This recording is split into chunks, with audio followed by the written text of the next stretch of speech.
Vamos a cerrar esta unidad con dos temas que faltarían. El primero de ellos es la notación BNF extendida. BNF es la notación que utilizamos para las reglas de las gramáticas y es la abreviatura de Backus-Naur Form. ¿Qué pasó? Por más de que podemos utilizar la barra para separar distintas alternativas o partes de una regla, pasó lo mismo más o menos que con las expresiones regulares. La gente entró a ver que había pocas opciones para poder expresar cosas y particularmente para poder hacer reglas un poco más cortas o más compactas. Pero acuérdense que un lenguaje de programación real va a tener muchísimas reglas. Entonces, como que se busca una alternativa para poder comprimir un poco esas reglas. Esta notación BNF extendida va a agregar dos cosas básicamente con sus subopciones, que son las llaves y los corchetes. Vamos a ver cómo se pueden utilizar estas extensiones. Veamos un ejemplo acá.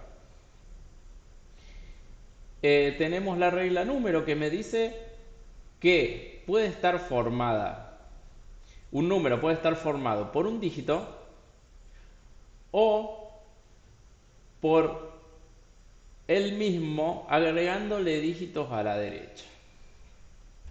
Esto quiere decir que mínimamente va a tener un dígito. Entonces yo podría escribir número es igual a dígito sí o sí. Y luego le puedo pegar dígitos a la derecha, que es lo que está escrito acá a la derecha entre llaves. Pero, ¿qué significarían las llaves? Puede que no le pegue ninguno, y entonces puedo representar números de un solo dígito.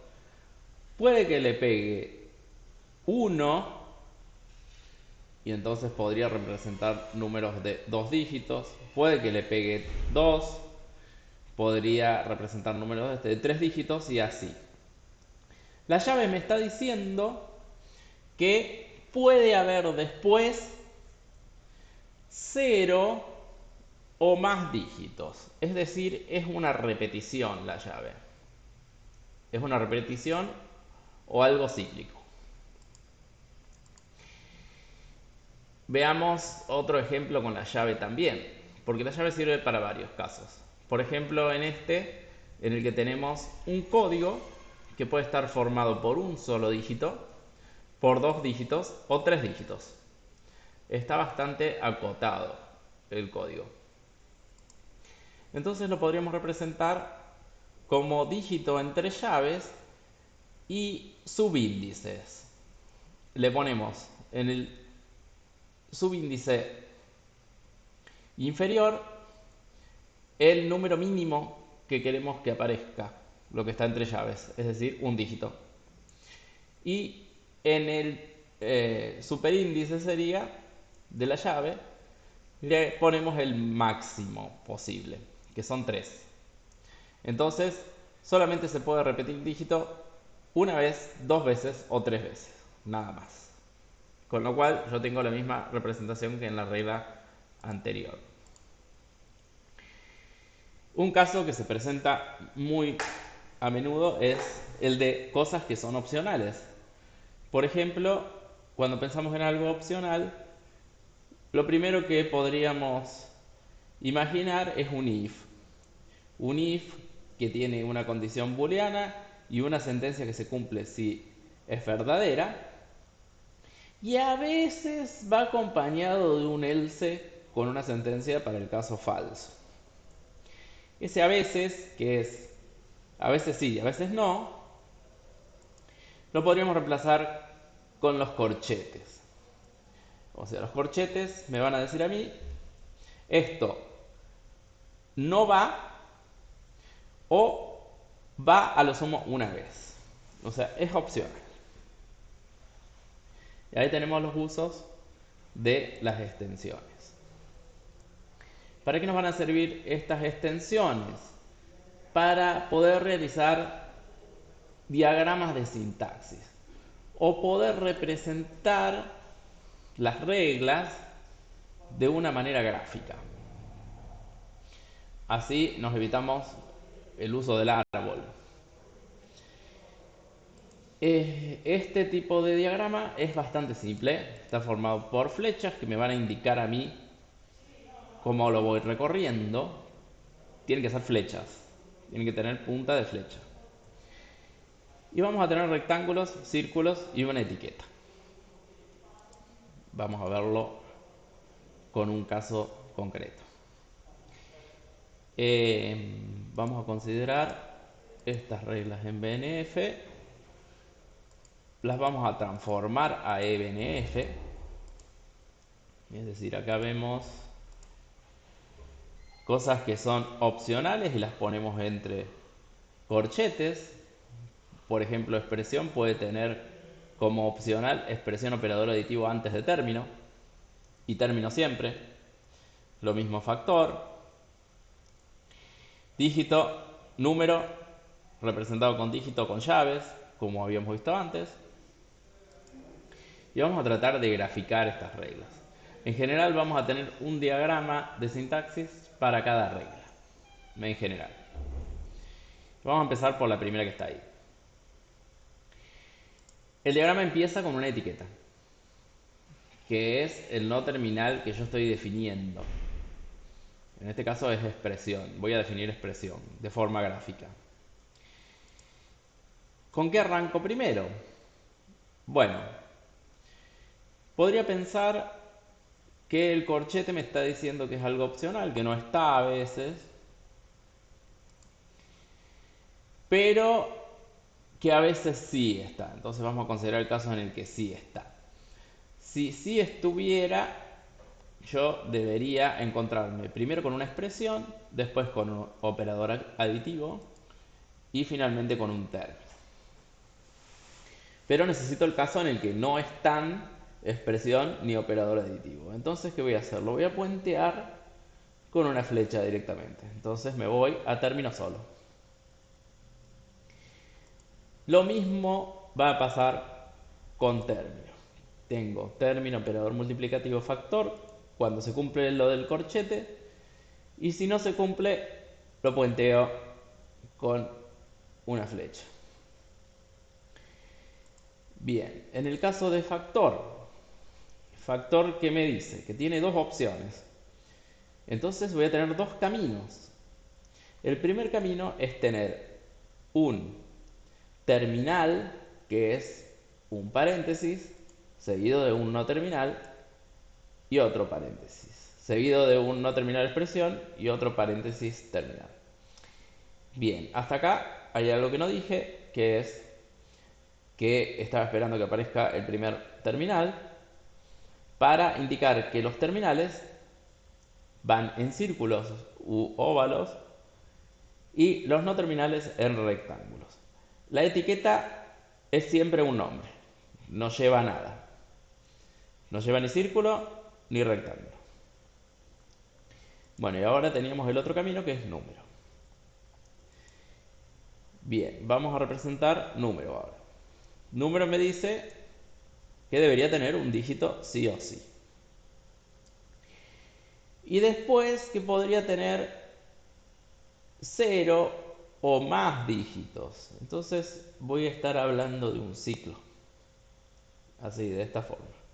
O sea, tengo que tener un dígito sí o sí, que es el primero que pasa. Y luego de que él pase, yo lo puedo repetir, si quiero. Una vez, dos veces, tres veces. Pero también está la opción de no repetir nunca, que es pasar de largo con la flecha. Generalmente así van a ser los bucles. Bueno, dígito, en este caso, es un montón de caminos de varios terminales, de 10 terminales, para ser específicos, del 0 al 9. Operador aditivo también es una división de caminos entre dos. Y operador multiplicativo también una división de caminos entre dos. Vamos a ver el caso del if, que lo representábamos con el corchete al else, porque era opcional. Le vamos a agregar la condición booleana. La condición booleana puede ser true o false, para simplificar. Puede ser mucho más compleja que eso. Entonces, ¿qué vamos a hacer? Vamos a empezar definiendo sentencia if, que es la primera que se me da ahí, que me dice que está compuesta por un terminal if, un terminal paréntesis que abre, un no terminal condición booleana, un terminal que cierra, un no terminal sentencia. Y si no está el else, ya terminé. O sea que pongo la línea directamente de salida. Pero si está el else, entonces tengo otro camino ahí, que es ir por el else, sentencia. ¿Se ve más o menos cómo vamos orquestando esto? Podría haberlo hecho al revés también si quisiera. Es decir, voy por el camino en el que creo que primero está lo que está entre corchetes y entonces hubiera puesto arriba el else con sentencia y abajo la flecha derecho indicando que lo puenteo. Es exactamente lo mismo. La condición booleana, bueno, es simplemente dos caminos entre true y false.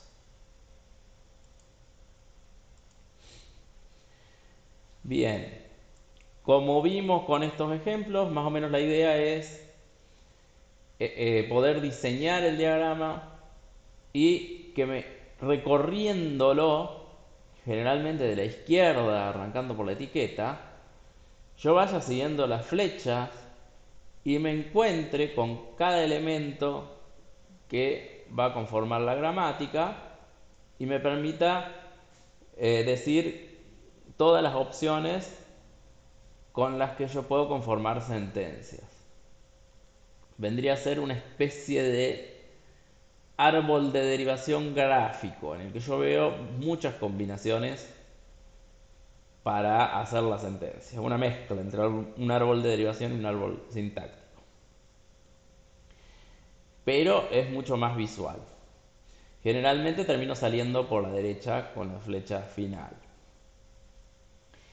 Toda sentencia del lenguaje va a ser válida si puede atravesar el diagrama desde el inicio de la etiqueta hasta el final.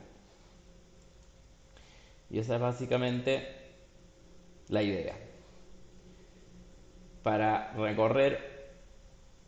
analizar una sentencia probablemente tenga que recorrer varios diagramas. ¿Por qué? Porque si encuentro un terminal, listo, tiene que estar en la sentencia. Pero si encuentro un no terminal, me tengo que ir al diagrama del no terminal y seguir atravesándolo. Y si ese tiene un no terminal, tengo que ir y recorrer otra vez otro diagrama para ir estructurando la sentencia hasta que finalmente encaje con todos terminales y voy volviendo. Y bueno, como podría presumirse, digamos, si encontramos con una bifurcación, tenemos que elegir un solo camino para una sentencia. Bien, con esto ya terminamos más o menos con el análisis, una visión general de lo que es el análisis sintáctico de un lenguaje. En resumen, empezamos viendo la sintaxis léxica con las expresiones regulares, terminamos viendo la sintaxis en general con las gramáticas libres de contexto. Las gramáticas libres de contexto vimos que nos ofrecen un montón de técnicas o técnicas para ir analizando las sentencias, como por ejemplo los árboles de derivación, los árboles de sintaxis, y ahora agregamos los diagramas de sintaxis o diagramas de Combs.